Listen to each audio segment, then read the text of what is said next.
November 1st, rut is going on. Deer are moving at 80 miles an hour.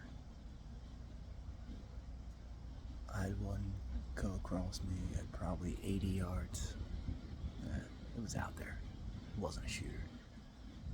Head down, just sprinting down the hill. Had another one come in on my left. Ranged it at 47, got a good look at it. It was only, it was either a spike or a forky. It definitely didn't have a rack. You have to have 3 here in Pennsylvania.